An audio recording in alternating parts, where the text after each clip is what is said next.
भगवान नारायण को प्रसन्न करने के लिए तुलसी की माला, भगवान शिव को प्रसन्न करने के लिए रुद्राक्ष की माला, गौरी शंकर को, काल भैरव को, देवी को, चंडी को, 64 योगिनियों को या अटकते हुए काम को सिद्ध करने के लिए होती है बेलपत्र के जड़ की माला। बेलपत्र का जो वृक्ष होता है, उस वृक्ष की जो जड़ होती है, उस जड़ की छिलवाकर बनवाकर उसकी जो माला तैयार करी जाती है, वो माला। महाराज ये कहते हैं कि 64 योगिनियां, देवियां, नवरात्रे में जितनी सिद्धियां होती हैं, सारी सिद्धियां इस बेलपत्र की जड़ की माला के आगे टिकी हैं। यहां तक शिव महापुराण लिंग पुराण के अंतर्गत वर्णन आता है कि यदि किसी के शरीर में प्रेत बाधा होती है या किसी के शरीर में कोई हवा का रूप आ जाता है, उसके लिए केवल बेलपत्री की जो जड़ की माला बनती है, उस माला का मात्र पानी 5 मिनट में उसको भगा सकता है। केवल शिव नाम का स्मरण कर लो, गौरी शंकर का स्मरण करा और पानी छीटा, बस गया। फिर उस जीव को वो प्रेत बाधा कमी नहीं आ सकती, फिर प्रवेश नहीं कर सकती। तुलसी की माला के मन के 108 हो, रुद्राक्ष की माला के मन के 108 हो, तुलसी की माला के मन के 108 हो, पर बेलपत्र की जो माला होती है उसके मन के या तो आप 51 रख लें, अर्थात 108 से नीचे के क्रम में रखें। किसी काम के लिए आप जा रहे हैं और वो काम अटक रहा है, तो शंकर पर चढ़ा हुआ, अभिषेक किया हुआ, स्मरण किया हुआ रुद्राक्ष का पानी ही मात्र आप पीकर चले गए, तो आपका कार्य तो सफल होगा, ये पक्का कार्य सफल हो जाए। कितना सुंदर कहा गया है महाराज जी, जब व्यक्ति मान लो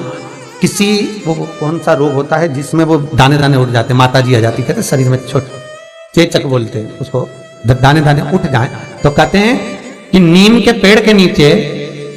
रुद्राक्ष का, कोई सा भी रुद्राक्ष हो, उस रुद्राक्ष का जल, नीम के पेड़ के नीचे रुद्राक्ष का गला हुआ जल, पानी, जिस व्यक्ति को चेचक जैसी बीमारी हुई है या दाने दाने उड़ गए माता जैसे, तो उसको पिला दिया जाए। कहते हैं 2 दिन के अंदर दाने कम होना प्रारंभ हो जाते हैं, क्योंकि शिव प्रवेश कर जाता है तो शक्ति बाहर निकल जाती है, जगदम्बा स्वतः बाहर। जिसको साइटिका की बीमारी होती है या स्लिप डिस्क की बीमारी होती है या कमर की रीढ़ की हड्डी कहीं बांकी टेढ़ी होने लगती है या नसें चौक होने लगी हों, काम ना कर रही हों, तो उसके लिए कुंदकेश्वर महादेव पर आप कोई भी सफेद कलर के पुष्प, भगवान शंकर के मंदिर में कुंदकेश्वर के नाम से 31 फूल समर्पित करना है। यहाँ 31 पुष्प, और कुंदकेश्वर के नाम से 31 पुष्प समर्पित कर कर बेलपत्री के पेड़ के नीचे की जड़ थोड़ा सा भाग निकालकर ऊपर से छीलकर अंदर का भाग शंकर कुंदकेश्वर को चढ़ाना है। उस जड़ को लाकर उसको पीसना है और पीसकर सुबह के समय पर 3 बार उसका कुंदकेश्वर का नाम लेकर सेवन करना है। जिसको साइटिका और जिसको रीढ़ की हड्डी, स्लिप डिस्क, जिसको प्रॉब्लम होती है, उसको बाबा कुंदकेश्वर एक ऐसे महादेव हैं, क्योंकि भगवान शंकर के चरण पर पार्वती के द्वारा फेंका गया कुंद का प्रहार हुआ और उससे बाबा को चोट लगी, जिससे बाबा का नाम कुंदकेश्वर पड़ा। तो सारे रोगों को मिटाने के लिए मां जगतजननी कहती है, बाबा आपके पांव में चोट लग गई है, भोलेनाथ मुझे क्षमा कर।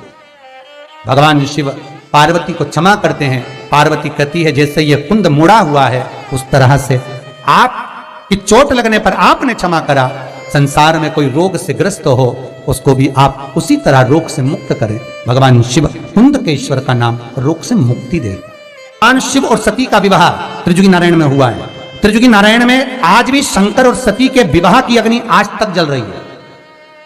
केदारनाथ जी जाते हैं तो गौरीकुंड से 12 किलोमीटर लेफ्ट में है त्रिजुगी नारायण, जहां शंकर और सती का विवाह हुआ था, तो उनके विवाह की अग्नि आज तक जल रही है। वहां सती के चलने से कुंड बन गए थे, उस कुंड का जल लाइए और कैंसर के मरीज को थोड़ा थोड़ा कर कर खाली पेट पिलाना प्रारंभ करिए, आराम लगेगा, बहुत आराम लगेगा, स्वास्थ्य ठीक होगा। शरीर में अगर कोई गांठ हो जाती है उसके लिए भगवान त्रिजुगी नारायण का जल बहुत श्रेष्ठतम। भगवान के भोग में रखी गई रूखी रोटी प्रेत के भाग में जाती है, बिना गौ माता के घी के लगे बिना जो रोटी, कई लोग आप लोग जो कंडे पर धुनी देते हो, धूप छोड़ते हो या देवी देवता का पूजन करते हो, तो जिस रोटी में घी नहीं लगा रहता गौ माता का, गाय का घी जिस रोटी में नहीं है, वो रोटी अगर अग्नि में भी डाली जाती है, वो रोटी भगवान के भोग में भी लगाई जाती है, वो रोटी ब्राह्मण जन को भी अगर जमाई जाती है तो प्रेत के भाग में चली जाती है। वो देवभाग में नहीं जा सकता। इसलिए हिंदू धर्म में एक नियम बनाया कि घी शक्कर का भोग लगाओ। घी शक्कर इसलिए कम से कम तुम भले रोटी में घी लगाओ पर शक्कर के साथ घी तो मिलाओगे, कि घी शक्कर की धूप दे दो पर दो उसमें घी होना, अर्थात कि वो प्रेत के भाग में ना जाए, वो देव भाग में। आप किसी कार्य के लिए जा रहे हो और कार्य नहीं हो रहा, बहुत समय से लगे हो कि मेरा ये काम बहुत जरूरी है और होना चाहिए और नहीं हो रहा, बहुत प्रयास आपने कर लिया, तो जो हरी मूंग होती है ना, जिसकी मूंग की दाल जिसको बोलते हैं, हरा मूंग जो होता है, तो मूंग की जो दाल होती है या मूंग होता है, इस मूंग को पानी में गला दो और गलाने के बाद इस मूंग में एक बेलपत्र रख दो। सोमवार के दिन उसमें थोड़ा सा गुड़ डालकर किसी नंदी को, बेल को, किसी नंदीश्वर को उस मूंग को अपनी कामना कर कर वो बेलपत्र और गुड़ के साथ उसको खिला दो, उस मूंग। महाराज फिर आप उस कार्य के लिए जाइए, आपका वो कार्य अटकेगा नहीं, सफल होगा ये पक्का।